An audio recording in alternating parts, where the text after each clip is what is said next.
नमस्कार प्रणाम स्वागत है अपने सबके मिथिला 24/7 पर और एक मार्मिक खबर एखन हमरा सबके जानकारी में आबि रहल अछि जे किछुए काल पहले मधेपुर प्रखंड अंतर्गत भखराइन गाम में एकटा वृद्ध के खेत में हल चलबै के दौरान वज्रपात से मृत्यु भ गेल अछि।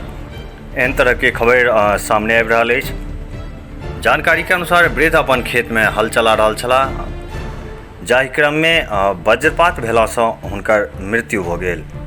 वृद्ध के नाम सुरेंद्र मुखिया बतायल जा रहल अछि।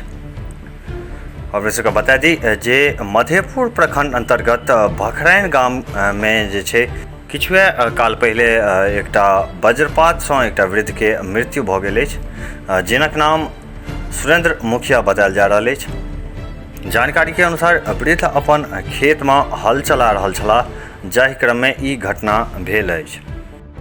जानकारी के लिए अपने सबके बता दी जे मौसम विभाग द्वारा दिनांक 23 तारीख के एकटा अलर्ट जारी कयल गेल छल 4 दिन के, जाहिमें ई मधुबनी जिला में भारी वर्षा के आशंका जाहिर कयल गेल छल।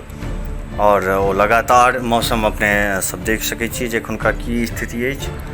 लगातार बारिश भ रहल अछि और एहन तरह के बीच बीच में ये घटना सब सामने आबि रहल अछि। ताहि दुआरे जहाँ तक हुए घर में रही, सुरक्षित रही। ऐसे जुड़ल विशेष जानकारी के संग पुनः एक बेर अपने सबके समक्ष उपस्थित है। ताबत तक बनल रही मिथिला 24/7 के संगे। हम हरिशंकर झा विदा ल रहल छी एखन के लिए। धन्यवाद।